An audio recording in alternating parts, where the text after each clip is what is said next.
Hi everyone, I am Vittorio Oteri. I am a sixth-year medical student at the University of Catania and I am part of Medical Student Research Academy.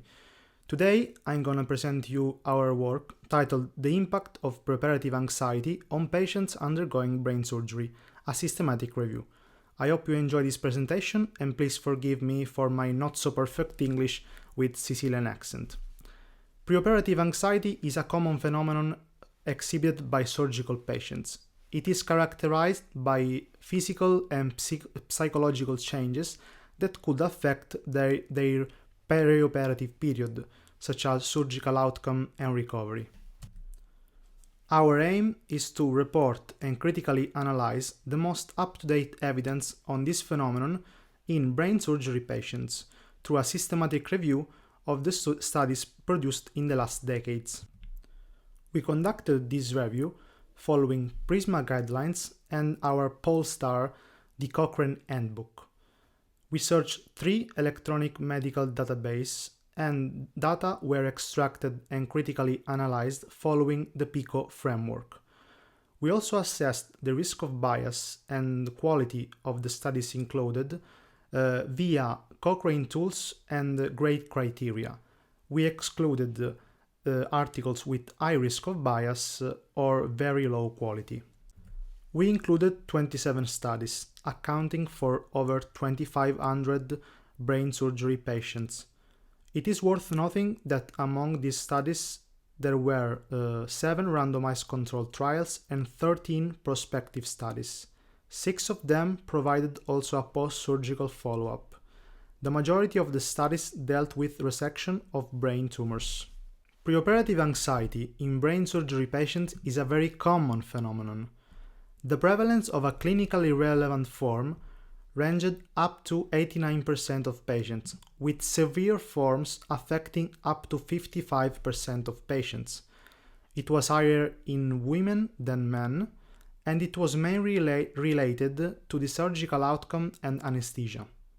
There were no correlations between preoperative anxiety and histology or laterality of the tumor. With this review, we demonstrated that preoperative anxiety can significantly affect the whole perioperative period of brain surgery patients.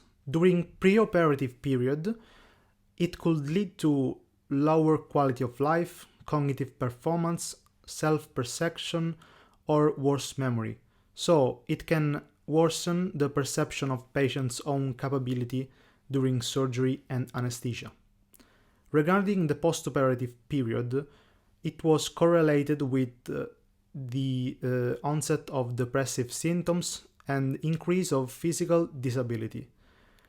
We did not find any correlation with survival rate after surgery.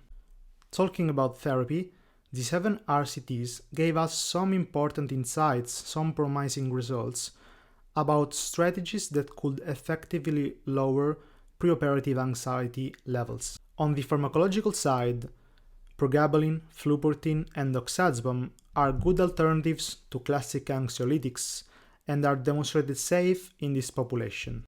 On the non-pharmacological side, acupuncture, virtual reality, or music therapy can be used alone or in association with drugs and are demonstrated to boost patient satisfaction. The main limitation of our review was due to heterogeneity of the included studies that did not allow us to perform a quantitative synthesis. On the other side, we can rely on the strong methodology of our protocol and also on the fact that this is the first comprehensive effort to shine a light on this phenomenon in this population. And this review gave us important clinical clues that can be used as starting point for future studies. In conclusion, preoperative anxiety is a very common phenomenon that could negatively affect all the perioperative period of brain surgical patients. And this is something that should not be neglected. And we have to take care of this patient through early prevention and optimal management.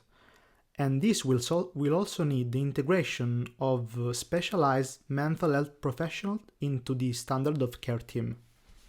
And that's all. I hope that I made you curious about this topic, and if you want to go further, you can read the full text that we published on Neurosurgical Review the last February.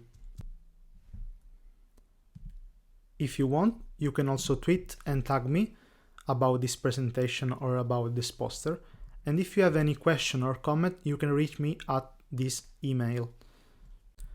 I'm also really proud of the hard work of this outstanding team and of the support of Medical Student Research Academy, which allows medical students from Italy to speak their word in scientific research. I hope you enjoyed this presentation and have a good day.